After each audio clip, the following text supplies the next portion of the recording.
Fala galera, estamos começando mais um episódio do nosso Intimados, o podcast que encontra você até em local incerto e não sabido, não é não, Reinaldo? Exatamente. Mas antes de qualquer coisa, o que é que tem que fazer? Dá essa moral pra gente, né? Se inscrever no canal, ativar as notificações, né? Será possível que o cara tá navegando aqui, tá vendo a gente, não se inscreveu ainda? Pelo menos um likezinho, velho, ajuda demais a gente. Pois é, tem aquele cara que assiste, gosta e ainda dá o dislike. O que é que um caba desse merece? Nossa, uma camada de pau, né? Pois é, isso aí, galera. Ativa as notificações, se inscreve no canal, segue a gente, deixa o like nas nossas redes sociais, @intimadospodcast, tanto TikTok quanto Instagram. Segue a gente, dá essa moral pra gente. E outra coisa, eu tô sabendo, Reinaldo, que o Bar do Flávio vai mandar um tira-gosto pra gente, hein? Já tá a caminho. Bar do Flávio, já a gente fala mais um pouquinho sobre o Bar do Flávio. E nossa intimada de hoje, hein? Rapaz, a nossa intimada de hoje é top, viu? Nossa intimada de hoje, ela é advogada criminalista, atua principalmente aqui no estado da Paraíba. E além da advocacia criminal, que já por si só já renderia um podcast pra gente conversar sobre isso, ela se aventurou agora na literatura. A cereja do bolo, né? E ela escreve um tema, uma temática inédita, que ninguém vem discutindo sobre isso na literatura brasileira, quiçá até internacional. Ela é pioneira nesse sentido.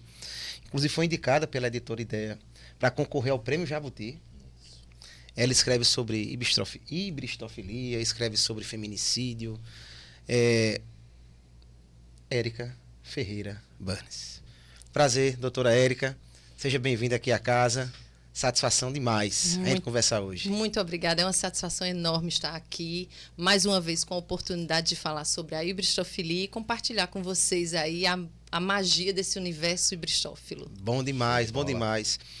Com certeza, muita coisa que a gente vai conversar hoje aqui, Rodrigo, o pessoal de casa nunca ouviu falar na vida. E vai se encantar, porque o assunto ele é instigante, não é? Talvez tenha até ouvido falar, mas não sabe o que é isso, né? A gente estava ali conversando nos bastidores, meu amigo. Hoje vai render. Vai. O cancão vai piar hoje. Doutora Érica, antes da gente começar a primeira pergunta, vamos tirar as patentes, né? Érica, primeiro, assegurando os direitos já constitucionalmente consagrados, a senhora não é obrigada a responder nenhuma pergunta que lhe for formulada. Certo. Caso queira, também tem direito a ser assistida por um advogado, inclusive disponibilizamos advogados aqui na casa para isso. Isso me deixa muito mais tranquila. Érica, como é que... Conta um pouquinho, essa primeira pergunta a gente sempre deixa o nosso intimado à vontade, para falar como é que foi a trajetória de Érica no direito e na literatura. Por que escolheu cursar o curso superior em direito, se tornar advogada, ser advogada criminalista e depois ser escritora, abraçar a literatura, inclusive também, depois a gente vai conversar sobre isso, estudar de forma profunda um assunto que é instigante. Como é que foi um pouquinho da trajetória de Érica? Direito sempre foi a minha primeira escolha, né, de formação. Eu tinha muita admiração pelo meu pai, tenho ainda, né? E aí, o que acontece? Ele dizia que advogada era a profissão mais bonita do mundo. E antes que eu soubesse o que era ser advogada, eu queria ser advogada, porque eu me espelhava em tudo que ele dizia e que fazia. E aí, Aí eu fui morar na Europa e aí não consegui estudar direito por conta da falta de domínio do idioma, né? Então, comecei fazendo outros cursos por orientação educacional, aí fiz contabilidade, fiz administração, comecei a fazer direito, mas eu digo, se eu fizer direito aqui na Europa, eu vou ter que ficar aqui. E aí foi quando eu decidi voltar ao Brasil e eu fiz direito aqui. Cursei direito aqui no Brasil. E não pensava em atuar na área criminal. Eu queria atuar na área de direito internacional, porque eu falo outros idiomas. Mas aí o direito criminal ele foi mais forte, ele me encantou, né? Porque cada caso é um caso diferente, é realmente apaixonante. Eu tenho essa veia assim, de defesa. Então, aí tomou rumo essa atuação no direito criminal. E foi atuando no direito criminal que eu descobri o meu objeto de pesquisa atual, porque aí antes disso eu já publicava, já escrevia, mas foi na advocacia criminal que eu descobri o objeto da minha pesquisa hoje, que é a hibristofilia.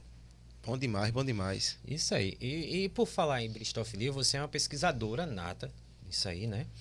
Explica para o pessoal o que é hibristofilia.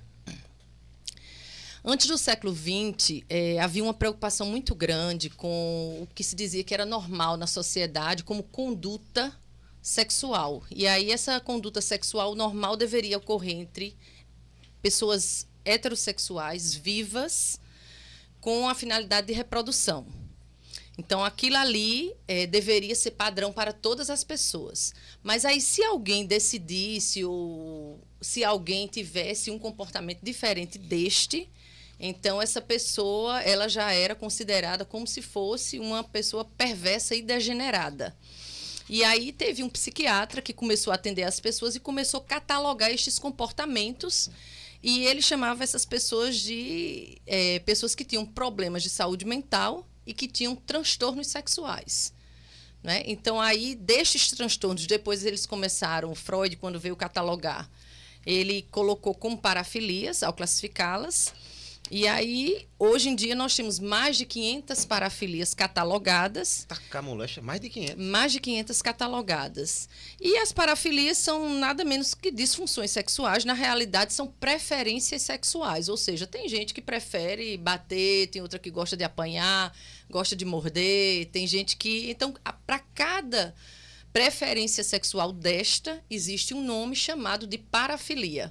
Entre estas parafilias, uma delas é a hibristofilia, que é a atração sexual por pessoa de conduta desviante. Nossa. E o que se define como conduta desviante? É o crime, né? É a cara do crime. Aí tá certo. Gosta de viver com perigo, né? Dentro da sua pesquisa, Érica, existe algum tipo de classificação e de espécies de hibristófilos? Existe alguma graduação, classificação?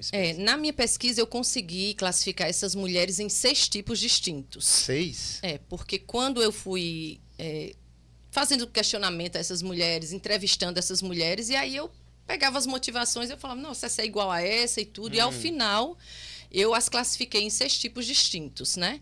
Onde o primeiro é aquela mulher que quer ser cuidada pelo prisioneiro. Ela acredita que se ela é a mulher de um prisioneiro, que ela vai ser cuidada por ele, que ela vai ser protegida. Então, ela diz, se eu tiver algum problema, basta eu ligar para ele, e aí ele chega e resolve o meu problema. Então, a maior motivação que essa mulher tem para estar com esse homem é justamente de ficar segura dos problemas que ela pode ter.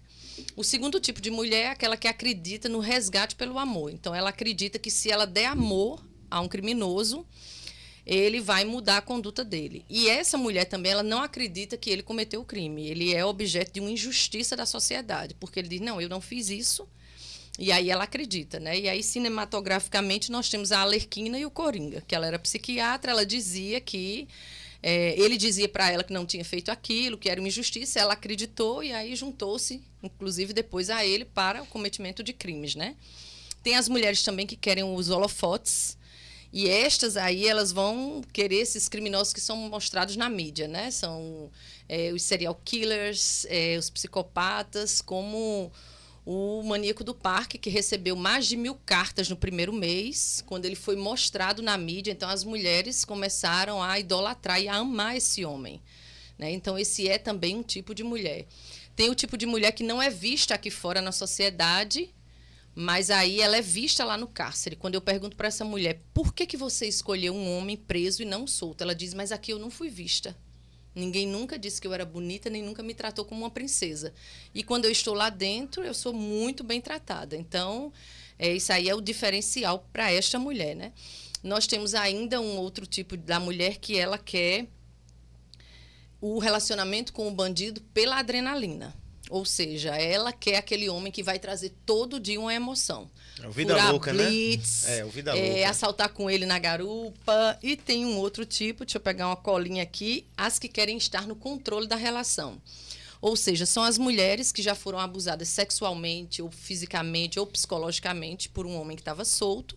E aí elas dizem, não, eu prefiro aquele homem que está preso, porque ali eu consigo controlar e ele não vai me agredir. Então, quando ele me fizer algum mal, eu vou sair e não vou voltar no outro dia se não me tratar bem. Então, ela vai estar no controle da relação. Então, são estes 6 tipos que eu consegui classificar. Esse dessa mulher que não é vista, o cara quando sai, ela parte para outro, vai ou permanece? Você já viu casos dessa aí que... Quando o homem sai, aí ela fica desiludida e aí ela vai procurar um outro lá dentro. né? Parei. Porque esse homem, o que é que acontece? Eu também correlacionei os tipos de mulheres hibristófilas e tem também o tipo de criminoso que vai exatamente com isso. Ou seja, aquela mulher que, por exemplo, aquela mulher que gosta de adrenalina, né? Ela vai ser um tipo de criminoso que vai querer aquela mulher. Mas, por exemplo, o homem, o traficante que tem muito dinheiro, ele não vai pegar essa mulher que não foi vista aqui. Porque essa mulher que não foi vista aqui fora é porque ela é pouco formosa. Então, ele vai pegar aquelas mulheres lindas, o traficante, ele vai pegar aquelas mulheres muito bonitas. Quem é que vai ficar com essa mulher que não foi vista aqui fora? Aquele homem que não tem visita nem assistência de ninguém. Então, ele não tem muita escolha. Então, aquela mulher que chega para ele, seja ela formosa ou não, ele já está muito feliz. E eu tenho um caso, assim, que eu coloco no segundo livro, que é de uma senhora de 68 anos, o marido dela tem 36 anos. E aí ela diz assim, ele me trata muito bem e ele não tem nem ciúme de mim, me deixa sair nos finais de semana, mas ela pega todo o dinheiro dele e leva para esse rapaz. O assistencialismo dela é muito grande, né? E eu, inclusive, estou num impasse muito grande porque ele a convenceu de vender a casa, porque ele está perto de sair.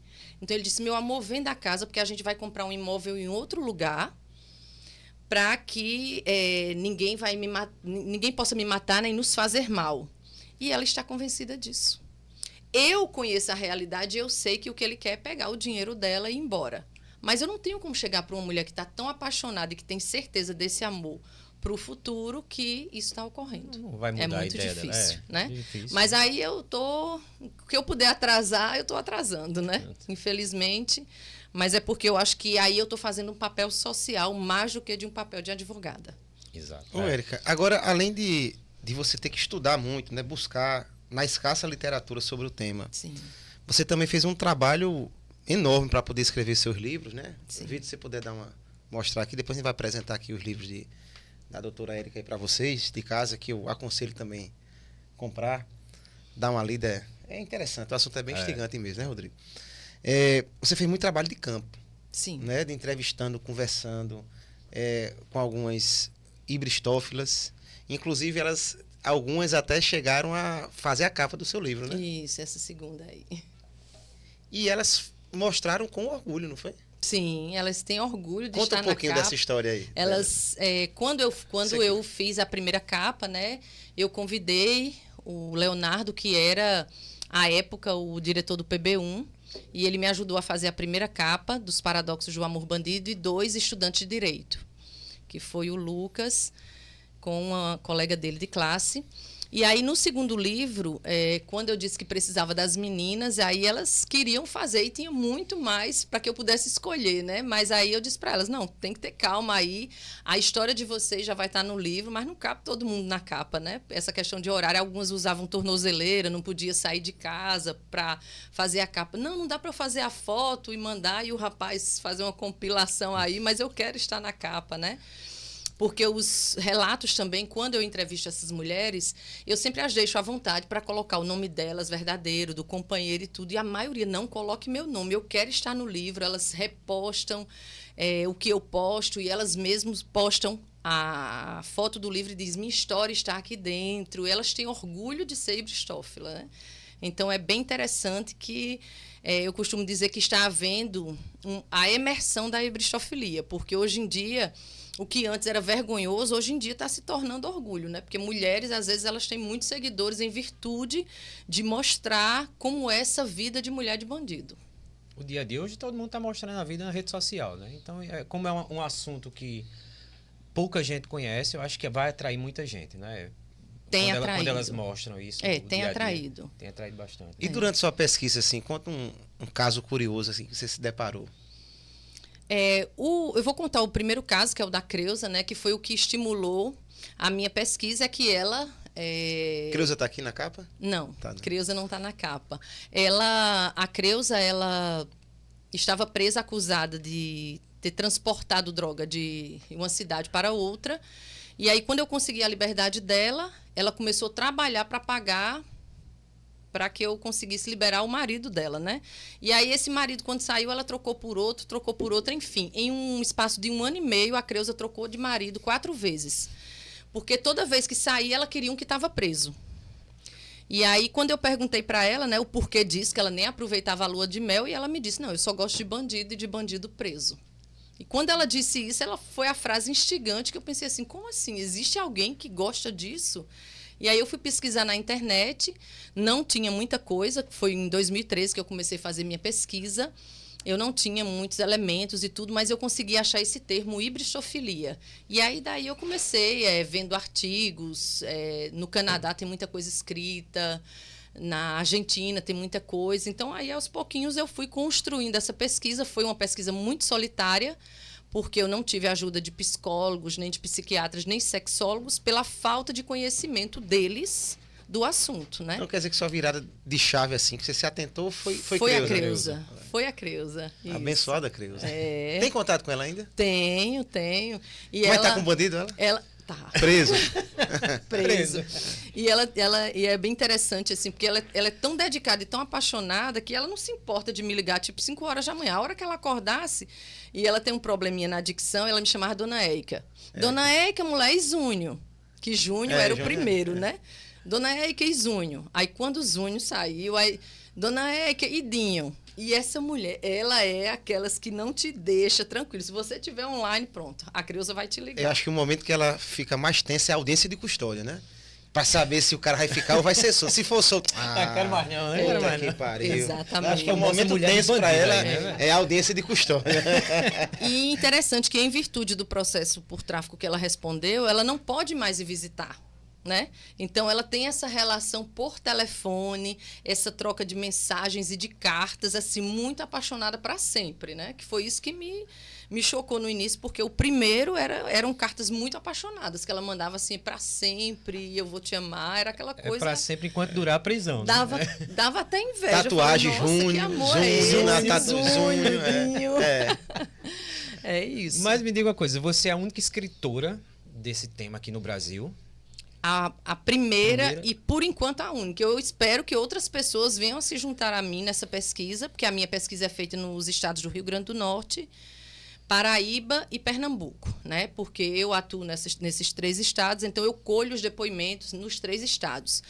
Porém, em virtude da divulgação do tema na internet, o que é que acontece? As pessoas, elas me procuram no Instagram e elas dizem, eu quero dar o meu depoimento. Então, por exemplo, no canal do YouTube, tem uma playlist chamada Depoimento e tem uma estudante de medicina veterinária, que ela é de Curitiba, e ela gravou o vídeo dela dizendo que era hibristófila, que gostava de bandido, e me encaminhou, me autorizou a publicar. Então, assim, a pesquisa não é feita só aqui, ela é feita de forma virtual em outros estados, né? Então, muita gente me manda fotos, olha o meu presinho como ele é lindo, e aí manda foto deles e tudo, e compartilha muita coisa comigo de outros estados também. Inclusive, a gente vai colocar aqui embaixo também o link, né? O link das redes sociais também de Érica, para se você quiser também se aprofundar no tema, você vai lá, dar uma clicadazinha que vai estar aqui embaixo, para dar uma aprofundada. A gente vendo aqui seus 3 filhos, né? Que a gente chama um livro de um filho. Tem um filho francesinho aí, né? No meio. O primeiro livro eu já traduzi em francês, Le Paradoxe de l'amour bandit. Eita, moleque. Porque Tá na frente dela. Em só tô mostrando virtude aqui da falta de... carai, que tá na frente dela. Foi o nosso editor ali que fez um sinal aqui. Sinal, né? Pois é, eu costumo ir uma vez ao ano na Europa para pesquisar justamente e ver se eu acho literatura sobre isso, em livrarias, em bibliotecas, e eu não consegui encontrar nada que trouxesse essas informações ao público. Então, eu achei interessante traduzir o primeiro livro. Começar, eu quero fazer a tradução da trilogia, né? Mas aí, entre escrever aqui, traduzir e tudo mais, é muita coisa, né? E trabalhar trabalhar. ainda. Não que isso não seja um trabalho, né? Pois é. Então, o que é que acontece? Eu traduzi para o francês, já publiquei, terminei de traduzir em holandês, está com o revisor, espero que em breve esteja disponível. E aí, depois eu passo para o segundo e para o terceiro, né? Porque... eu costumo dizer, o mundo precisa saber. Só precisa, Claro. sem dúvida nenhuma. Existe algum perfil de criminoso que atrai mais hibristófila ou não? É criminoso geral e... É criminoso geral. não existe essa de, ele cometeu crimes sexuais e eu não vou ficar com esse homem. Não, eu só gosto de ladrão de banco. Né? Não existe esse perfil. Quando a pessoa é hibristófila, o fato é como se a gente está numa festa, né? E você diz para mim assim, aquele rapaz ali, ele é traficante. Eu falo, ele é traficante. É. Então, assim, já tem um encanto pela pessoa que tem a conduta desviante, né? Então, pode ser um estelionatário, pode ser pessoas que cometem crimes de colarinho branco também, né? Se estiver no crime, a hibristófila vai estar de olho. Tá no Código Penal, tá de olho. Ela tá gostando. Ou na legislação penal Ou na extravagante. Muito bem. Ô, Érica, agora uma pergunta, acho que todo mundo quer saber. Nessas suas pesquisas, você conseguiu detectar o que leva a essa paixão? O que leva uma pessoa a ter essa afeição, essa tara sexual por bandido? Freud explica. Explica aí pra gente. Veja só, Freud ele diz que no primeiro período da infância a gente já tem o prazer consigo, né? E aí a gente passa um momento de latência, onde a sexualidade ela não se desenvolve, e aí na puberdade você vai começar a procurar um objeto de desejo por tudo que você passou na sua vida até ali. Então, alguém vai procurar o que eles diriam que é normal, né? No caso, vai procurar um heterossexual. E aí seria o normal da coisa, né? E aí é onde são estas escolhas que, se estiverem fora do normal, serão classificadas como parafilias. Ou seja, uma pessoa que é hibristófila, ela vai ter escolhido para ela o objeto de desejo, um criminoso. E aí, nesse momento, a partir dali, quando isso, digamos assim, se manifesta, vai ser o amor por um criminoso, que vai corresponder a esse desejo. E na questão do homem, existe alguma terminologia específica? Porque a hibristofilia, geralmente, quando se fala de hibristofilia, já pensa na mulher que vai atrás do bandido, né, do homem. É tipo assim, se você se deparou com algum caso... caso de homem. Porque, recentemente, a gente viu o caso de Susana von Richthofen, né? Que está grávida, o marido, não sei se ela casou, não sei, é médico, o cara e tal. Isso. Para o homem, tem alguma terminologia específica ou não? Também é hibristófilo. É hibristófilo, Esse foi um termo criado por John Money, que era um sexólogo, e ele gostava de trazer nomenclaturas diferenciadas para as publicações dele, e aí ele trouxe a hibristofilia, que a filia é o amor, e hibristô seria o criminoso, o errado, aquela pessoa de conduta desviante.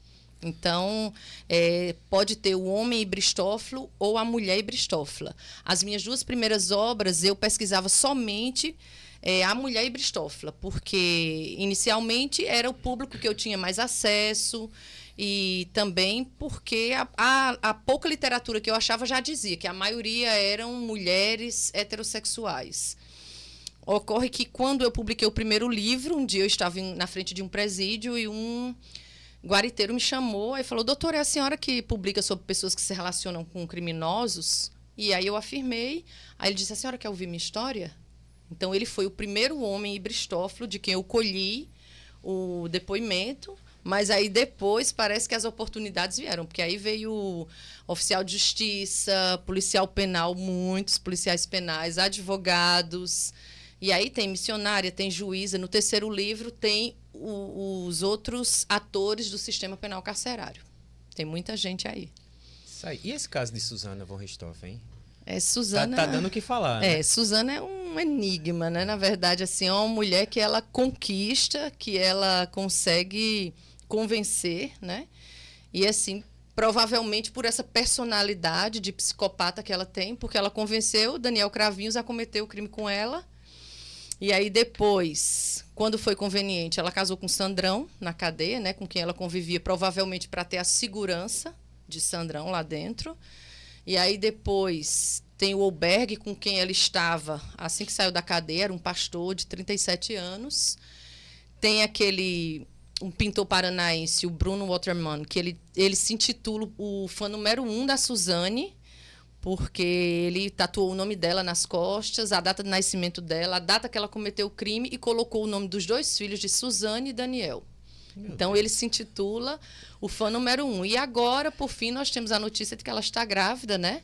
de um médico de 40 anos, ou seja, são homens e bristófilos que estão encantados pela conduta criminosa dessa mulher.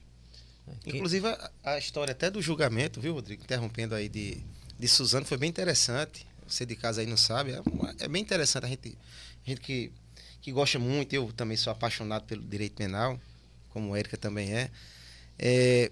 No julgamento do júri dela, o advogado, brilhante advogado dela durante a defesa, alegou a tese da inexigibilidade de conduta diversa. Em sua defesa, né, ela dizendo que ela não podia sair daquela situação porque estava extremamente apaixonada por Daniel e não tinha como agir de outra forma, e ela foi condenada por 6-5. Quase que era, quer dizer, desculpa, 4-3, quase que era absolvida. Quase que era absolvida. Com a tese da paixão, né, que só conseguiu sair daquela situação que estava porque estava extremamente apaixonada pelo cara. Aí, aproveitando, Érica, falando um pouquinho, entrando um pouquinho agora no direito, na advocacia. E a advocacia criminal? Para você, que é uma advogada militante, uma advogada mulher, a gente não pode fechar os olhos, que a gente vive numa sociedade extremamente machista, não é verdade? Quais são os desafios que a advogada criminalista tem no dia a dia de matar aquele leão por dia aí? Como é que é? Fala difícil, pra gente. Primeiro porque eu acho que inicialmente as pessoas, quando pensam em um advogado criminalista, quando precisa, geralmente eles procuram um homem, né? Quando ninguém conhece, quando não sabe. Então, a primeira coisa é um homem advogado criminalista. Depois, quando alguém está com uma advogada, tem muita gente que diz assim, mas é uma mulher. Então, temos essas dificuldades, né? Muitas vezes, na delegacia, à noite, é mais complicado da gente ir, é mais complicado da gente conseguir a liberdade de um cliente, colocá-lo no carro, levar em casa. Então, tem muita coisa que é mais difícil, mas não há nada que a gente não possa contornar. Eu não teve nada que eu não fizesse até hoje em virtude de ser mulher. Mas é bem verdade que existem, sim, as dificuldades, né? Existem as piadinhas, existem algumas coisas que são colocadas, mas eu acho que quando a gente se impõe, né? Quando a gente impõe o respeito, a gente diz para que veio, que as pessoas conseguem entender e nos respeitar. Aproveitando o gancho aí que você deixou solto. Situação de assédio, tanto moral como sexual, essas cantadinhas realmente existem? E como é que você lida com elas de forma mais incisiva? Ou você tem um jogo de cintura? Ou tem hora que você utiliza uma abordagem mais incisiva, outra mais evasiva? Como é que é essa? Eu acho que, com relação à reação às cantadas, eu acho que já vai pelo perfil da pessoa em si, o que ela faz no dia a dia, né? Então, se é uma mulher que, quando ela está num bar e alguém oferece uma bebida, ela consegue dizer, não, muito obrigado, eu tenho dinheiro para pagar minha bebida, estou bem aqui, ela também vai agir assim quando ela tem essas cantadas, né? E também aquela mulher que ela tem a dificuldade de... Não, tudo bem, você pode sentar aqui, mesmo que ela esteja incomodada, vai ser a mesma coisa. Então, o perfil dela lá fora vai ser o perfil que ela vai colocar. Com relação à minha pessoa, eu vou usar o meu direito constitucional de ficar calada. Tudo bem, aí tá certo. Aí tá certo. Mas ainda nesse tema que a gente tá abordando aqui, conta pra gente como é o trâmite para você entrar, para você conversar aos presídios, como é que você é recebida, o que você faz lá? Porque muita gente acha que é como filme americano. Você vai passando naquele corredor, todo mundo fica soltando piadinha. Não, conta pra gente como é esse seu dia a dia de adentrar o presídio e conversar com o seu cliente. Tá. Primeiro a gente precisa trazer aqui uma realidade que é diferente do que as pessoas pensam, no sentido de que a gente também passa pela revista, né? O advogado ele não passa pela revista. Então, a gente entra, nós temos uma sala. Na maioria dos presídios, a gente tem uma sala da OAB que a gente fica esperando. E o apenado, ele é levado para um parlatório. Ou seja, a gente não vai estar ali passando no meio das celas como mostra. Então, a gente não tem acesso a estar ali entre as celas, eles estendendo as mãos e dizendo alguma coisa com a gente, não, né? Então, a gente, quando os presos são retirados da cela, eles são levados ao parlatório e a gente fica de um lado e eles do outro, né?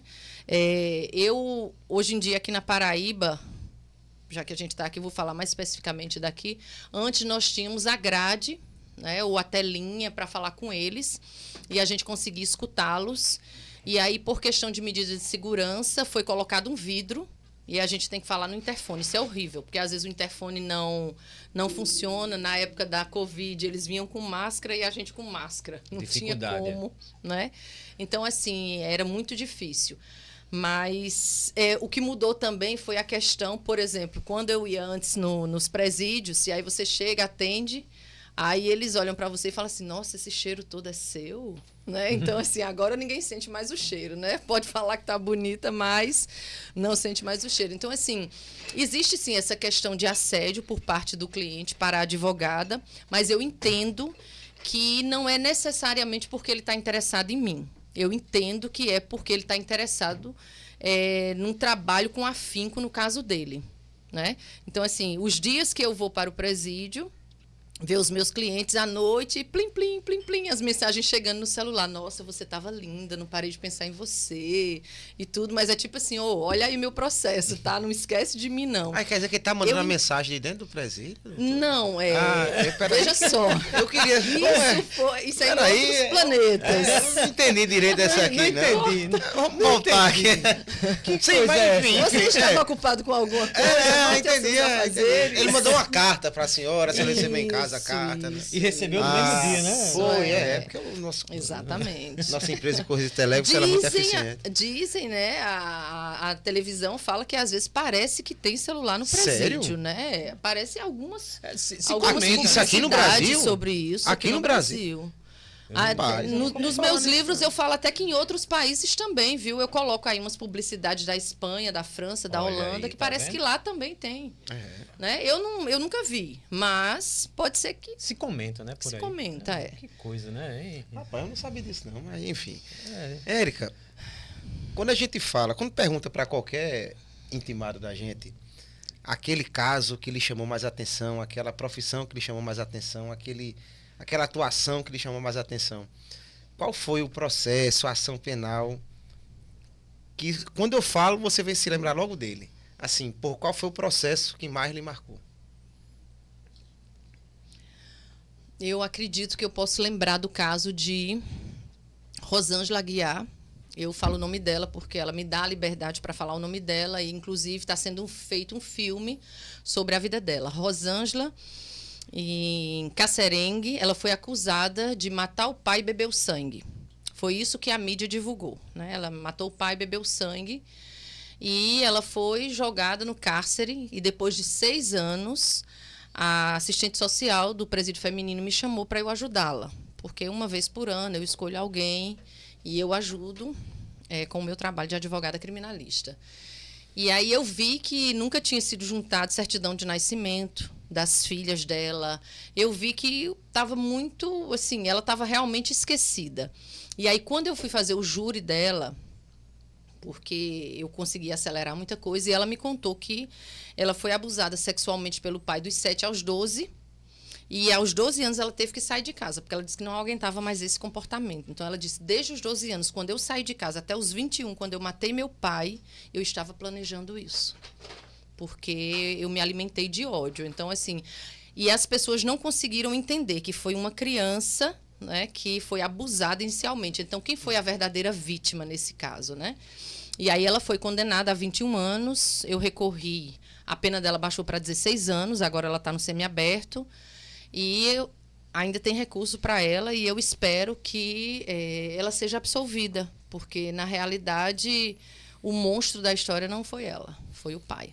Ô, Érica, aproveitando essa temática, você já saiu, principalmente o júri, né? Que lida com essas emoções, e principalmente o nosso júri aqui no Brasil, que tem uma peculiaridade do conselho de sentença ser formado por pessoas do povo, um número reduzido, né? Em razão, quando comparado aí com o direito de outros países.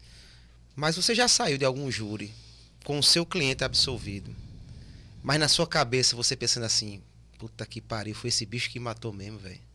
Meu sou foda e absolvido. Tu já chegou com esse sentimento assim do seu cliente ter sido absolvido, mas você ter a sua íntima convicção assim, mas foi ele. Os meus clientes, geralmente, eles são inocentes, né? Mas Todo eu gostei dessa parte aí. É, eu sou foda, eu absolvi. Realmente é um conflito, né? Eu costumo dizer que a advocacia criminal, às vezes, é como a atriz de novela, né? Que vai dar aquele beijo longo e profundo e dizer eu te amo para sempre. E aí terminou a cena, ela vai para casa e vai ficar com o namorado dela. Então, o direito penal é mais ou menos assim. Mas eu acho que enquanto eu consigo uma absolvição assim, eu também vou ficar com 10 outras que eu acreditava piamente que ele não deveria ser condenado e ele foi. Então, assim, eu acho que o Estado ele massacra muito mais do que nós, advogados, podemos tentar fazer justiça do outro lado. É um peso muito diferente. É um paradoxo. Né? Sem dúvida. É um paradoxo danado. É. Eu sempre digo, Rodrigo, até a gente está falando aqui, esse bate-bola aqui, profissionalmente, eu como delegado, eu sempre eu me baseio da seguinte forma. Eu prefiro não indiciar um culpado do que indiciar um inocente. Então, até naquele momento você fazer um indiciamento, uma representação por uma medida cautelar pessoal, como uma prisão preventiva temporária, eu sei que isso aí é uma cicatriz que não sai mais nunca. Né? Aqueles 30 dias que o cara passa ali na prisão temporária, são 30 dias ali que não vai sair da vida dele nunca. Marca, aquilo marca. Marca demais. Mas me diga aí, quais são suas referências profissionais, Érica? No direito penal, né, eu gosto muito da forma de agir de Aury Lopes. Eu acredito que ele é legalista, eu acho que ele é combativo, e isso eu tenho em mim, né? Essa questão de não estar aceitando tudo como se é posto, mas assim, de ir além, de saber quais são, até onde o advogado pode ir, de não baixar a cabeça, de saber que existe uma igualdade entre advogado, juiz, promotor de justiça, que a gente não tem que baixar a cabeça para ninguém, né? Então, ele me inspira nisso, nessa questão desafiadora, nessa postura desafiadora que ele tem. Né? Na questão também da escrita no direito penal, eu gosto muito de Rogério Greco, porque é um promotor de justiça, mas ele também é legalista. Então, eu acho que quando a gente já sofre muito, porque o Código de Processo Penal ele é maravilhoso, ele é perfeito, ele é muito bem feito. Né? Quando a gente olha assim, a gente consegue ler e se apaixonar por aquilo que está ali, porque é tão bonito, né? Os prazos e tudo, assim, é tudo muito bem feito. A progressão de regime, quando você vai ver, é uma coisa muito bonita, né? Você vai dando a oportunidade do apenado de ir, ele está no regime fechado, aí daqui a pouco ele está no semiaberto, você está dando mais um pouquinho de liberdade para ele, né? Gradativamente, ele voltando ao convívio social, né? É uma coisa muito bonita, né? E aí você vê assim a questão do livramento condicional. Olha, eu tô te dando asas agora, mas se você errar, você vai ter que voltar, né? Então, assim, quando você vai pensar, isso é muito bonito, né? Mas aí, pena que no cumprimento, eu acredito que quem é professor universitário tem uma dificuldade muito grande nisso, e os alunos eles devem olhar assim e falar assim, nossa, o que é isso? O professor me disse isso. Deu lenço aí. O professor me disse isso e agora como é que é isso? Ele me falou que o prazo era de 5 dias e ninguém está cumprindo, né? Exato. Então, assim, tem essa diferença, e então eu acho que o Rogério Greco ele é muito assertivo quando ele coloca que é pela legalidade que a gente deve ir, né? Exato. A gente, aproveitando também até essa vertente, Érica, a gente também não tem muito o que falar sobre direito comparado, mas o sistema penal brasileiro é muito complexo, né? Quiçá um dos mais complexos do mundo. Muito se fala também na quantidade de recursos que existe, principalmente quando você pega um leigo, né, que ele fala, Sim. Não, mas cabe recurso para tudo cabe recurso, daqui com adesão transite em julgado, mas tudo tem sua lógica de existir.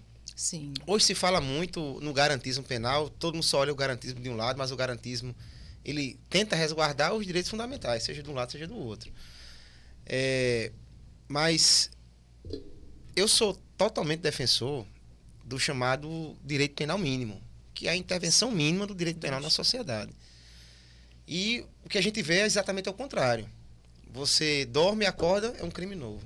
E como o Código Penal não tem como emendar mais, 200 e tal, A, B, C, tem até K hoje em dia, Y, X, alfa, né? Como é que você vê isso, Érica? Assim, uma forma do legislativo tentar suprir uma lacuna, tipificando novas condutas? Ou você acha que está na hora do Código Penal passar por uma grande peneira, a lei de contravenções penais ser de uma vez revogada? Como é que você vê essa... Eu não sei se há digamos assim, se a gente pode acreditar que uma reforma faria diferença. Porque, na prática, uma pessoa que eu considero como um cliente, que é filho de alguém, marido de alguém, que é o amor de alguém, no judiciário ele é só um número. Entendeu? Então, não existe aquela sensibilidade de um magistrado de olhar se aquela pessoa ela é primária, se ela não cometeu outros crimes antes, como é a conduta dessa pessoa. Então, isso eu acho que é muito mais importante, a humanização, né, do judiciário. Antes de a gente estar procurando ou preocupado com tipificações ou preocupado com reformas, enquanto não houver essa questão de, sabe, colocar aquela faixa no olho de tipo assim... Quem é que eu estou julgando? É o filho de um deputado ou é alguém da favela que não tem emprego e que não tem dinheiro, né? Então, isso é que é algo que mexe muito com o judiciário, porque nós não temos aqui uma humanização de forma alguma, né? As pessoas elas só olham ali, às vezes sequer olham... É o número do processo, não é nem o nome do réu, é não, o número do processo. A pessoa é um número, somente, entendeu? Então, eu acho que essa questão de humanização ela é muito mais importante do que você... Realmente há necessidade. Novos crimes aparecem, então, realmente, eles têm que ser tipificados para serem punidos, né? Porém, eu não sei se uma reforma faria diferença nisso. O que faria diferença realmente é essa questão de entender. Eu sou adepta de fazer o seguinte, delegados, quando eles são ali, né, estão opinando no relatório pela decretação de uma prisão preventiva, um promotor de justiça que ele se manifesta a favor de uma prisão e um juiz que decreta uma prisão, eu acho que essas pessoas elas deveriam passar uma semana por ano na prisão, para elas saber para onde estão opinando que essas pessoas vão passar os seus dias. Ave Maria, varei. Porque eu acredito que elas não têm noção disso. Né? Elas não têm noção. Eu acho que um juiz, quando ele decreta a prisão, ele não tem ideia do que ele está fazendo com uma pessoa. Verdadeiramente, ele não tem ideia. Ele não está tirando só a liberdade de uma pessoa. Ele está trazendo um prejuízo muito grande. E se a pessoa for culpada, eu sou a favor que ela vá cumprir para pagar pelo crime que ela cometeu. Isso aí eu também sou por isso, né? Não é porque eu sou advogada criminalista que eu quero deixar todo mundo em liberdade. Se você errou, você vai ser punido com as penas combinadas na lei. Porém, eu acredito que essa decretação de prisão ela é feita muito fácil, entendeu? Quando a gente atua na área criminal, a gente escuta muita coisa, Reinaldo, não através de telefone, aquelas cartas que chegam até a mim, né? Sim. Aquelas cartas que chegam até a mim, aqueles telegramas, os né? telegramas. Pronto. É mais rápido, telegrama. Se eu te disser que, por exemplo, teve um rapaz, a história dele está nesse último livro aqui, que ele disse o seguinte, ele disse que estava com ciúme da mulher dele, porque a mulher queria terminar com ele, e aí ele pediu a alguém para olhar no celular se ela estava falando com outro homem. E uma menina, esposa de outro, apenado, foi lá, olhou e disse, ela está falando com outro homem. Aí ele disse para um cara, ele escreveu uma carta para um rapaz que estava aqui fora e disse, vá matar minha mulher. Aí o rapaz foi lá e contou ao chefe da facção, né? Ó, fulano mandou eu matar a mulher dele, porque disse que ela está traindo. Aí a facção foi lá, pegou o celular dela e viu que ela se comunicava com duas pessoas com quem ela tinha estudado e inclusive falava do marido. Rapaz, ele tá preso, mas tá saindo, eu aqui com os meninos e tudo. Aí a facção disse, pois porque você queria matar essa mulher sem ter prova de que ela realmente estava te traindo, você agora vai assumir o homicídio de fulano de tal. E ele vai a júri daqui a uns dias, porque ele vai assumir o homicídio de fulano de tal. E o judiciário está acreditando que foi ele que matou. Então, o judiciário vai deixar alguém permanecer na cadeia. E aí, nesse caso específico, não é culpa do judiciário, mas essas coisas existem. As pessoas, elas trocam, né, a responsabilidade de um crime em favor de um benefício, em favor de alguma coisa. Ou por medo, né? Exatamente. Então, assim, é isso que precisa. Às vezes tem promotores de justiça que eu olho assim e falo, não acredito que ele é tão inocente. Vai interrogar um delegado e fala assim, o senhor já respondeu a algum processo administrativo? O senhor é delegado há quanto tempo? E o senhor é concursado? Um homem desse não vai estar mentindo. E tem delegado que fala, não, eu ofereci um café. Eu pergunto, se eu ofereceu tapioca também? Porque eles querem me fazer crer que quando foi ouvir o rapaz, ele ofereceu um cafezinho tapioca e que o rapaz disse tudo aquilo enquanto estava de boa. Então tem coisa que a gente já não acredita mais, né? Papai Noel, aí a gente já está sabendo que não existe. Mas, às vezes, eu tenho a impressão que existe ainda essa, eu posso dizer assim, essa inocência por parte de alguns. Ou porque tem coisa que não dá para acreditar, né? Então, assim, eu acho que precisa essa realidade ela ser busculada um pouquinho, né? E que as pessoas elas possam se atentar à seriedade que é o processo penal. E a gente está mexendo com pessoas. Essas pessoas elas vão ficar encarceradas, vai ser uma coisa para elas, vai tirar ela da sociedade, mas depois elas vão voltar. E aí, quando elas voltam com... Imagina uma pessoa que não é culpada e que ela está cumprindo pena lá. Como é que ela fica revoltada, né? Eu tive a oportunidade de trabalhar no caso de um homem que ficou 13 anos e 2 meses preso no Roger por um crime que ele não cometeu. Foi esquecido pelo judiciário. Enquanto isso, ele perdeu família, os netos nasceram, tantas coisas aconteceram. Em 13 anos e 2 meses, quanta coisa acontece, né? E esse homem, ele simplesmente perdeu tudo isso. E não é só um, não. Tem muitos tem assim. Muitos, com certeza. Mas Rodrigo, antes da gente continuar... Tá na hora do jabá. Chegou chegou nosso petisco do Bar do Flávio. Foi, Bar do Vou Flávio, buscar, galera. vou pegar ele lá. Vai pegar. Galera, ó. Peraí, é Bar o do quê? Flávio, Fava, picado de bode, né? picado de bode E o que mais? caldinho de camarão. Minha nossa senhora. Oi, papai. Me dê. Me dê, papai. Vai querer Galera, quero camarão. Caldinho de Vai camarão. querer o quê, Mas doutor? para mim, camarão. Pronto, vou pegar aqui. Galera, Com licença. segue aí. @Bar do Flávio _. O melhor petisco de João Pessoa. Tem também o bardoflavio.com.br. Vocês vão ver todo o cardápio do Bar do Flávio. Eles têm entrega própria. Chega na sua casa rapidinho, quentinho. Vocês não vão pagar a taxa de plataforma de entrega de comida. Vocês vão falar diretamente com o bar e eles vão mandar direto para sua casa. Delivery próprio. Segue aí, galera. Muito bom. Melhor restaurante de João Pessoa. @Bar do Flávio _. Show de bola. Mas, Érica, vamos continuar aqui. Vamos lá. Me diga aqui, o que é que você acha do método de justiça restaurativa? Qual a sua opinião em relação a esse método? Eu acredito que todas as formas de se fazer justiça ou de evitar o trâmite judicial é interessante, né? Muitas das vezes não é sincero, né? Tipo assim, eu te causei um dano e eu chego lá, não, desculpa e tudo, mas evitou de chegar até os trâmites judiciais. Então, eu acho que realmente é muito interessante. Entendi. E, às vezes, até a pessoa que é culpada, ela vai dizer desculpa e vai dizer que não fará mais não terá mais aquela conduta, mesmo se ela não está feliz, mas ela passou por digamos assim, um constrangimento, entre aspas, e aquilo ali vai fazer pensar antes de cometer outra vez, né? Exato. E eu sou muito a favor, assim, de tipo... que a pessoa tenha as oportunidades, né? Tipo assim, a primeira oportunidade. Você tá aqui, você tá passando por isso, se fizer uma segunda vez já não vai ser assim. Então, assim, a pessoa vai ter oportunidade de pensar para não repetir aquela conduta. Exatamente. E me diz uma coisa, quanto ao feminicídio, a gente vê que muita gente defende que assim, estão abusando das medidas cautelares, né? Tem muita gente que defende isso, tem muita gente que acha que está pouco ainda, que não está abusando. Como é que você vê essa questão do feminicídio, né? E essa questão das medidas cautelares? Com sua opinião em relação a isso?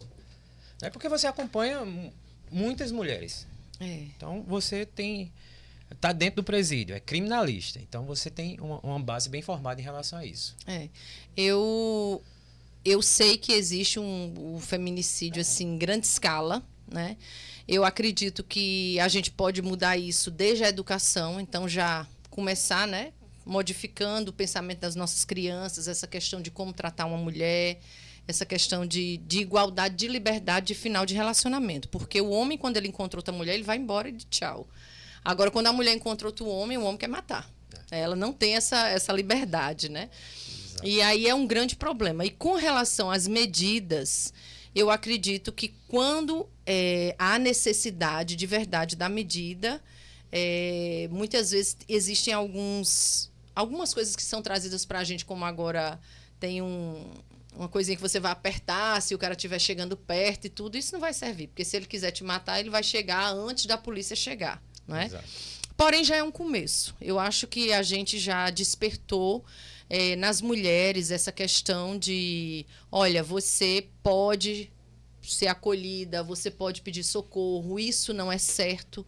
Porque muitas mulheres elas aceitavam os comportamentos de violência psicológica, até a agressividade. Mas ele é meu marido. Então, hoje em dia, as mulheres estão cada dia mais conscientes de que não pode isso, né? Então, elas já vão procurar essa ajuda.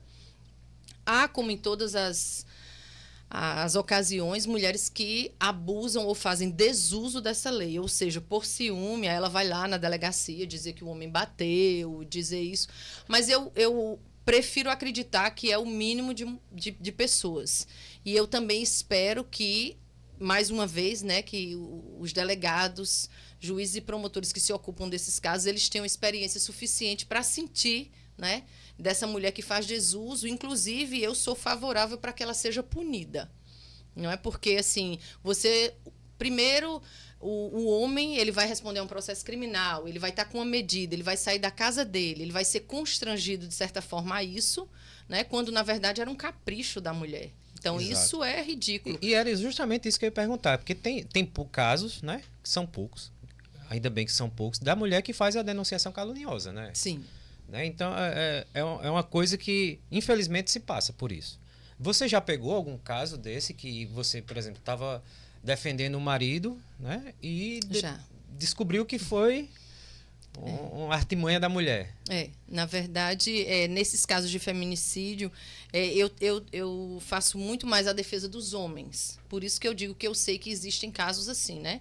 E teve um caso que foi interessante, que a mulher, o marido queria sair, ela pegou a chave e ela passou assim nas costas dele, mas ele conseguiu tomar a chave e foi embora. Aí ele disse que ficou com aquela coisa assim nas costas, fez uma foto e viu que ela tinha conseguido, assim, tipo, fazer uma lesão. Naquele momento ele foi na delegacia, comentou e foi encaminhado para fazer o corpo de delito. Ela também, com raiva, porque ele não conseguiu impedi-lo de sair de casa, ela foi e denunciou ele.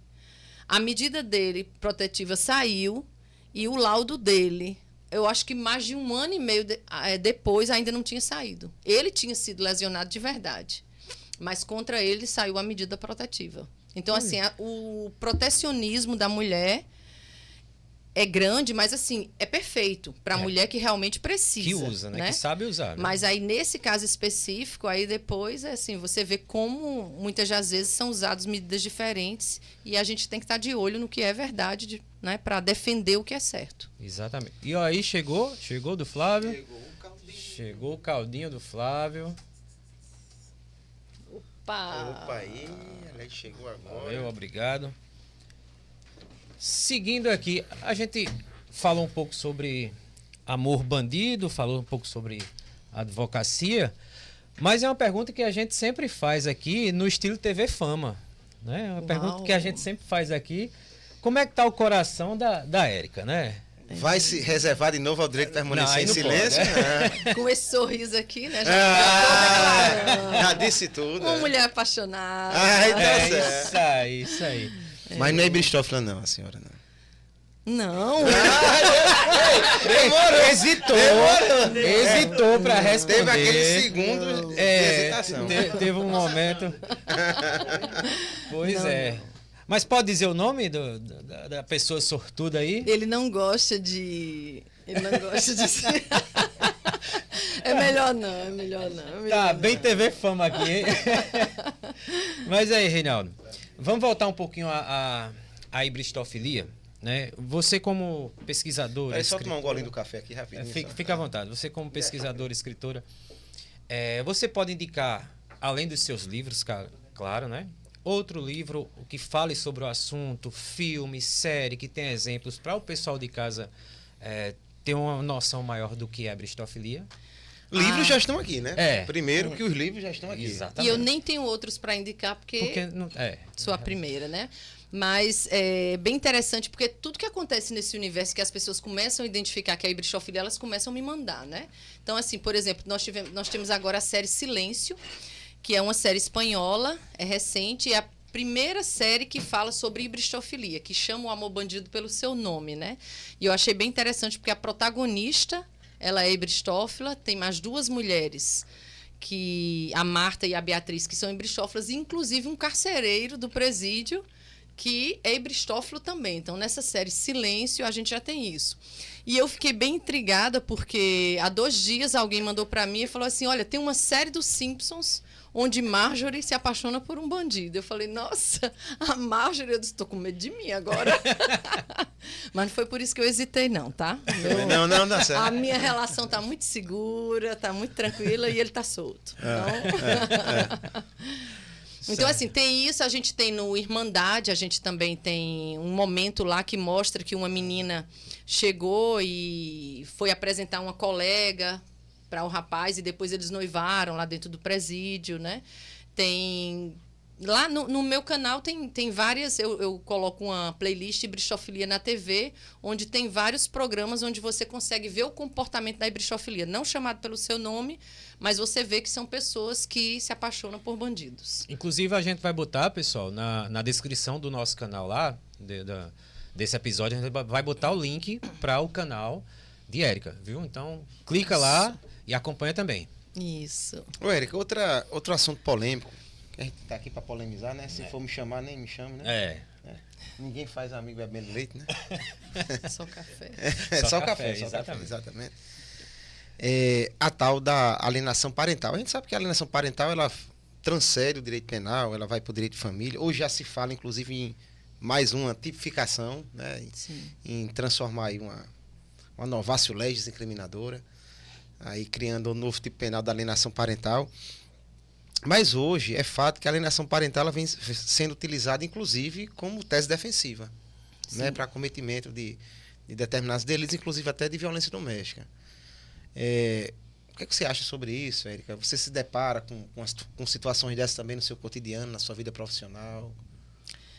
Me deparo na minha vida profissional e ela volta também com uma questão de feminicídio e dessas outras coisas. É muito a questão quando os adultos eles não estão bem resolvidos. Porque quando o adulto ele está bem resolvido, então ele vai na separação e aí ele vai assim, olha, você fica um dia, eu fico um dia, você fica com um carro, eu fico com 2, você fica com uma casa, eu fico com 2, né? Então, assim, é tudo dividido tranquilamente. Mas quando existe, assim, um que vai embora, né, sem que o outro queira o final dessa relação, é aí onde começa. Eu acredito que é muito vinculada a isso. Quando os adultos eles não estão bem resolvidos. E aí eles começam a querer usar a criança como objeto de briga ou para trazer o companheiro de volta ou para prejudicá-lo, né? Então, eu acredito que existe, primeiro, essa necessidade de resolver os conflitos dos adultos. Porque, ao final, são as crianças que sofrem. Isso. Ô, Érica, voltando um pouquinho sobre sua pesquisa, sobre o assunto. Você tem falado para a gente ali nos bastidores da dificuldade da pesquisa, né, de coleta de elementos em campo, de bibliografia que não existe, de literatura sobre o assunto. E você já está, inclusive, fazendo pós-graduação, né, nisso, e sugeriu o tema, o objeto de pesquisa para tentar... O mestrado, né? Para tentar angariar algum orientador. E a resposta que você teve dos orientadores foi, não, mas eu quero acompanhar a sua pesquisa porque eu não sei. Como é que está sendo esse processo de verticalização desse tema para você? E cada vez está ficando mais difícil, né? Eu terminei o mestrado e não consegui, na Argentina, né, eu não consegui concluir a tese porque não tenho orientador. E aí eu comecei a fazer psicologia porque até tem chegado pessoas que estão me fazendo perguntas que eu não me considero capaz de responder. Eu sou ebristófila, eu sinto isso, eu sinto aquilo, me comporto assim. E aí, para que eu não tome essa responsabilidade sobre mim como advogada criminalista, sem que eu possa compreender tudo que envolve isso na área de psicologia, né, eu comecei a fazer a graduação de psicologia, né, porque eu sou pós-graduada em criminologia. Além do mestrado, né, que eu terminei, mas não concluí. Então, agora, para mim, está mais interessante. Mas aí eu fui apresentar um trabalho e aí os doutores que foram acompanhar e avaliar meu trabalho, quando terminei, eles disseram assim, olha, eu não conhecia nada sobre isso. Então, assim, mais uma vez, eu vejo que eu tenho sido a desbravadora de verdade sobre isso, né? Mas o bom é que, assim, eles chegam até a mim, vamos fazer trabalho junto, vamos publicar junto. Então, assim, tem esse interesse. E eu fiz uma palestra para 700 psicólogos em Alagoas, E eu disse para eles, vocês precisam se preparar, porque está havendo realmente, né? Eu estou começando a publicar, provavelmente, depois de mim, viram muitas pessoas que vão publicar, que vão pesquisar. Já existem nas faculdades pessoas que estão fazendo TCC sobre isso, né? Comprando livro para isso. Você já encontra artigos que colocam os meus livros lá nas referências. Então, assim, a coisa está fluindo, né? E os psicólogos precisam estar preparados para acolher estas pessoas. E como é que está sendo aí a graduação em psicologia? É muito interessante, né? A gente começa a avaliar todo mundo, assim, tá sentado desse jeito, se comporta assim, é bem interessante. Mas tem sido, assim, de grande valia para a minha pesquisa. Realmente tem me ajudado bastante, é algo muito interessante. E profissionalmente, como advogado? Todo mundo ajeitando a postura ali. Mostra aí, Vitor, aqui, ó. Todo mundo os convidados da gente aí, aqui, ó. Todo mundo se ajeitando. A gente tem um PCD aqui no local também aí hoje. Pois é, direto. Mas a gente estava conversando em outro momento, né? E você falou das curiosidades do pessoal que vai visitar os presos, né? Aquela fila. Conta um pouquinho sobre isso aí, que a gente achou bem interessante, não foi? Como é chegar lá e tá... Tem todo um mercado lá. Conta um pouquinho como é essa... Ser ibristófila não é só estar ali dizendo assim, eu sou envolvida com bandido, né? Elas têm uma rotina a cumprir, porque primeiro é um cadastro que é necessário ser feito, né, nas penitenciárias. Antigamente, isso era tão simples, você chegava com identidade e dizia, eu quero ver preso fulano de tal. Mas hoje em dia é um cadastro assim... aprofundado da vida de quem vai visitar. Tem que ter a certidão de casamento ou então a declaração de união estável, né? De união estável, além disso, comprovante de residência, as certidões de antecedentes negativas, criminais estadual, federal. Então, assim, hoje em dia se faz uma busca muito grande, tudo isso em virtude da segurança da unidade prisional, né? Que é muito importante. Então, primeiro que a mulher precisa passar por tudo isso, né? Então, às vezes ela vai estar ali, você acha assim, não é fácil visitar um apenado? Não é fácil, porque ela tem que ir realmente até passar por tudo isso, preparar a documentação, né? E algumas certidões, elas demoram 30 dias. E aí, depois disso, saber o dia que vai visitar, e aí tem que, de madrugada, fazer ali a marmita, porque aquele almoço ela vai comer com ele naquele dia. Ela tem que preparar o jumbo, que é aquele sacola transparente com todos os itens que para cada unidade prisional é diferente. Tem umas que a pasta de dentro tem que ser vermelha, a outra tem que ser branca, o sabonete tem que ser azul ou branco. Dizem que é porque o sabonete não pode ser da cor da grade, porque parece que serra e bota sabonete lá. Aqui não, mas não, em outros aqui países não, mas parece, eu já ouvi falar que parece que nos Estados Unidos isso não acontece acontece coisas aqui, assim. não. Então, assim, aí ela tem que saber, ela pegar a lista, né, prévia, aí tem a questão do peso, o limite do que vai levar. Antigamente também podia levar biscoito recheado, aí parece que começou a aparecer uns chips dentro dos biscoitos recheados, não pode mais. Tem época que não pode levar feijão. Galera, uma criatividade da porra. Aí eu vi lá, riscado, não pode entrar toma. feijão. Não pode entrar Por quê? feijão. Eu falei, ué, por que não pode entrar feijão? Porque parece que fazia cachaça com feijão. Aí... Quem bebe, bebe, viu, amigo velho? Como diz meu amigo Murilo, quem bebe, bebe. Cachaça de feijão. Feijão. Ele botava para fermentar, né? E aí eu até perguntei pro agente, aí é profissional. Beber uma cachaçinha aí, tudo mais, mas se todo mundo beber no ano novo, vai virar cadeia, né, doutor? Não, mas isso acontece aqui não. Não, aqui não. Não é aqui não. Mas e a questão do mercado? Não coma feijão se for dirigível. E a questão do mercado? E aí, o que é que acontece? Existem algumas coisas que as pessoas, assim, na primeira vez que vai visitar, né? Tem uma pessoa que vem do estado vizinho e aí vai visitar, e aí ela não precisa se preocupar com muita coisa, não, né? O marido foi preso e ela chega ali, lá na frente do presídio tem carro vendendo tudo. Tem as garrafas PETs, porque o produto que ela vai comprar, que já vende lá, tem que entrar na garrafa PET transparente. Já compra a garrafa PET lá na frente. Só a garrafa PET já tem lá. Já tem a garrafa PET e tem quem vende o detergente também. Mas o detergente só entra na garrafa PET transparente. Aí ela já compra o detergente e a garrafa PET, né? Já tem os rolinhos de saco transparente que parece, também eu já ouvi falar, porque a gente escuta muita coisa, né? E ver filme também. Que mulher de apenada vai no supermercado, tem aquele saquinho que pega fruta, né? Tomate, tudo. Porque tem que embrulhar tudo naquele saquinho transparente, né? Não dá para estar comprando muito saquinho, né? E uma menina até chegou e disse assim, tem que ter cuidado até com aquele saquinho que eles botam na beira da praia para pegar os dejetos dos animais, né? Porque ali o pessoal tá pegando esse saquinho transparente. Hoje em dia é uma coisa muito valiosa Tá para aproveitando elas. tudo. Feito os saquinhos de Didi também, que o tudo. pessoal aproveita para enrolar outras coisas também, né? Os saquinhos de Didi Olha também. aí, eu não Mas sei enfim, de vamos nada. embora. Enfim, vamos vamos embora. vamos. Pois é, então lá na frente da unidade prisional vende tudo, né? Inclusive, se a mulher não estiver preparada, não souber que é dia de visita e tudo, ela vai comprar a lingerie dela lá. Nossa. Uau. Vai comprar a lingerie. Uhul. Tem de toda cor, branca, preta, tudo bonito. Ela vai estar lá. A guerreira vai estar toda sensual pro marido dela, né? Isso aí. Eles oferecem até um honey, um melzinho que tem. Ah, Pode entrar agora, ai, sabe? ai. O afrodisíaco pode entrar também, né? Nossa. Tem isso aí.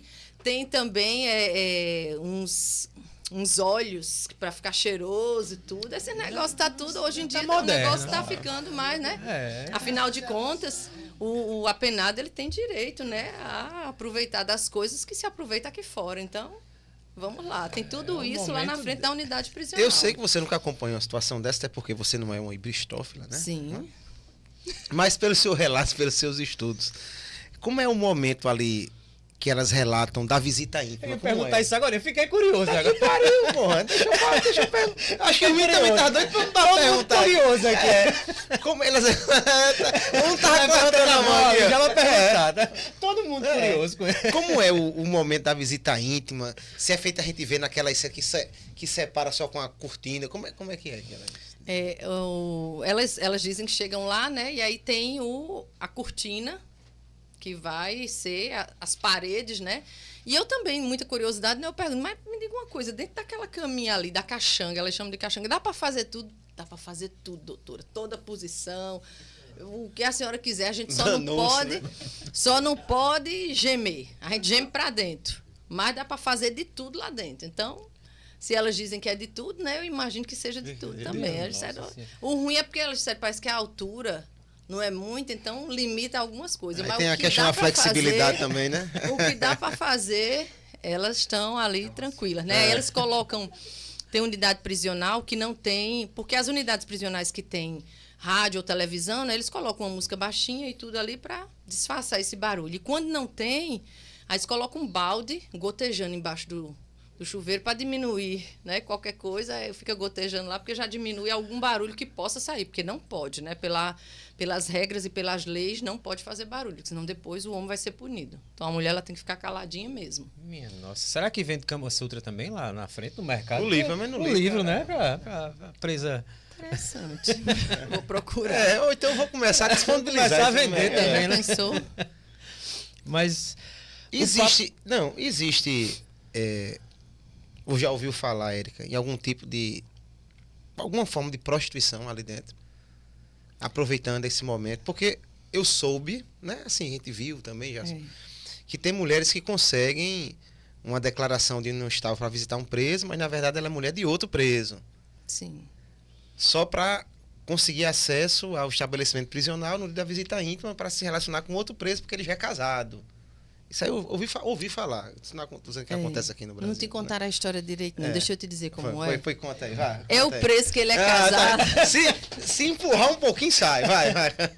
Se empurrar um pouquinho, negócio. Tá todo mundo curioso aqui. Tô querendo saber mais, tô querendo cometer algum crime, que vai já saber lá como é que é. Conta aí. O preso que é casado, então ele vai ter a mulher cadastrada no nome dele. Então, naquele dia, só entra a mulher dele. Mas existem apenados de outros estados, existem apenados que não têm dinheiro para ter uma mulher, porque para ter uma mulher precisa bancar, né? Então, aquela pessoa que é de outro estado, que não tem visita, que não tem dinheiro, ele pode vender o nome dele, né? E aí, vender o nome para um preso que tem dinheiro, e aí, no nome desse preso, vai ser cadastrada uma segunda mulher. E aí, ela vai entrar como se fosse ver aquele preso, mas ela tem a relação sexual com o dono do dinheiro, o dono da cela. Entendeu? Tá vendo aí? Tá vendo? Existe caso de mulher, de apenado, tá lá, que vai para se relacionar com outro por conta de dívida? Como a gente vê em filme. Existe também. Mas, geralmente, ele tem a nomenclatura, o nome, né? É a rapariga de fio. De linha, desculpa, a rapariga de linha, né? Então, o apenado, ele tem muito ciúme da mulher dele. Mas a outra, que ele chama de rapariga de linha, essa ele empresta para o outro ter relação, né? Ou seja, quando ele está endividado, ele disponibiliza essa mulher. Nossa. Sim. E como é a visita íntima no presídio feminino? É pouquíssima, né? Nós temos hoje umas 300 mulheres presas. Eu acredito que deve ter 2 ou 3 que recebem visita íntima. E é super sério? tranquilo. Só mesmo? Super tranquilo porque ele vai para o outro lado, numa cela vazia, e aí ficam lá. E aí tem um tempo determinado. Enquanto as mulheres elas entram pela manhã, elas podem ficar... Se conseguisse entrar 8 horas, ela ficaria até as 16. Porque 8 horas abre o portão, calma, né? Peraí, de 8 às 16? É uma vez por semana, Reinaldo. Elas levam a azulzinha também. Vem Mas na tem frente, muitos que azulzinha. estão soltos que não fazem uma vez por semana.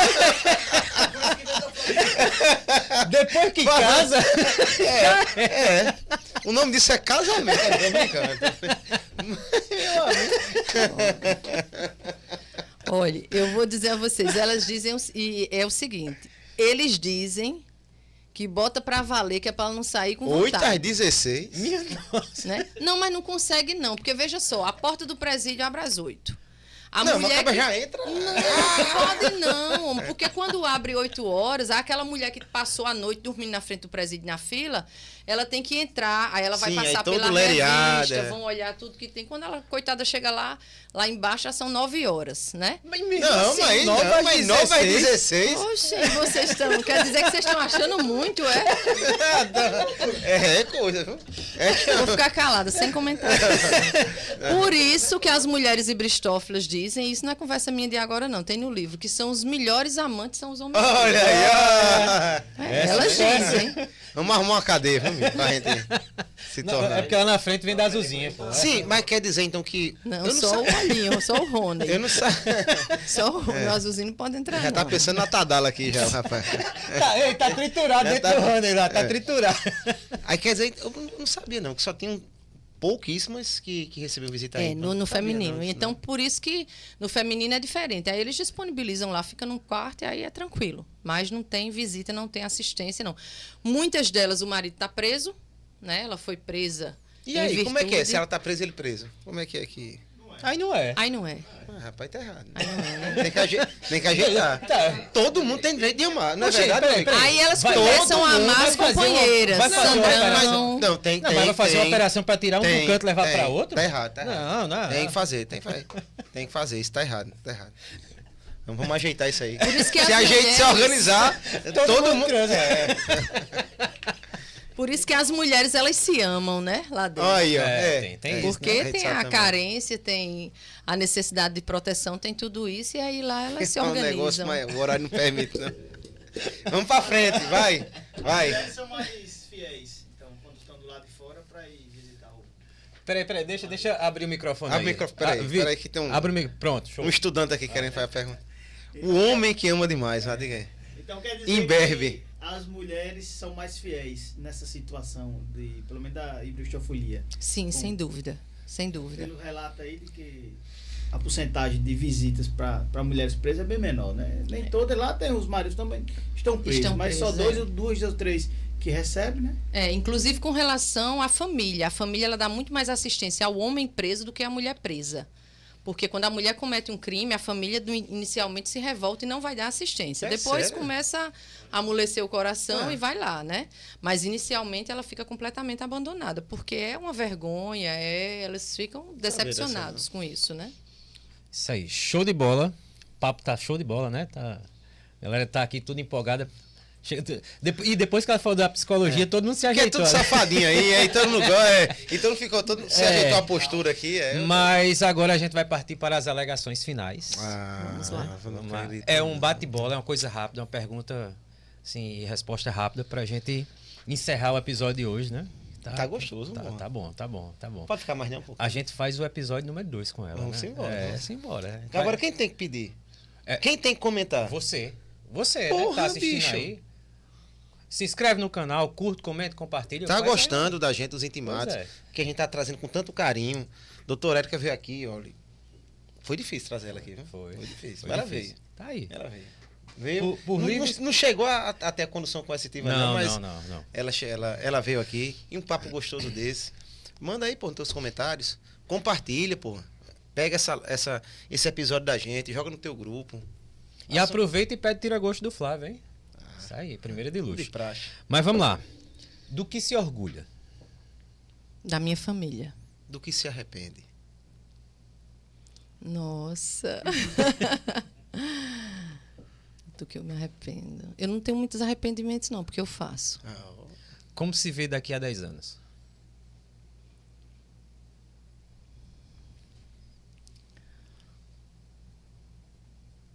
É emocionante esse Tensão, momento, tensão, né? tensão. Nossa. E tô no cara. Cri.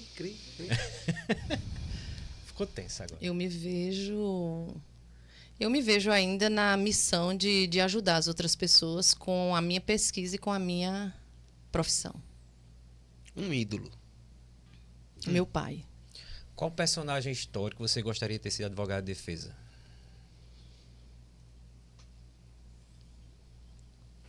Do homem que matou João Lennon. Bom. O negócio é pesado. Tu viu aí? Tá vendo aí? A melhor e a pior coisa da nossa Paraíba. A melhor é a localização. E a mais deficiente, eu acho que é a dificuldade que a gente tem de ser visto até aqui no Brasil, no Sul. Né? A gente fica muito aquém. A gente tem muitos valores, muita gente boa, muita gente competente, mas a gente fica por aqui. E um recado final. O microfone é seu. Fala o que você quiser pra galera. Seu recado final. Respeito a individualidade alheia, as escolhas, aos comportamentos. Eu acredito que hoje é a palavra que move a minha vida. É a questão do respeito ao outro, as escolhas que ele faz, o que ele decide fazer. Eu acho que é isso que me move para tratar as pessoas com muito amor e carinho. Érica, foi um prazer imenso receber você aqui. Eu acho que não só eu, como o Rodrigo, como a galera aqui. Todo mundo gostou, o pessoal de casa também. Show de Muito bola. obrigado, Érica, pela sua presença. Muito E a gente obrigada. espera Érica para parte 2. Parte 2. Valeu. Vamos ter. Show de bola. Obrigada.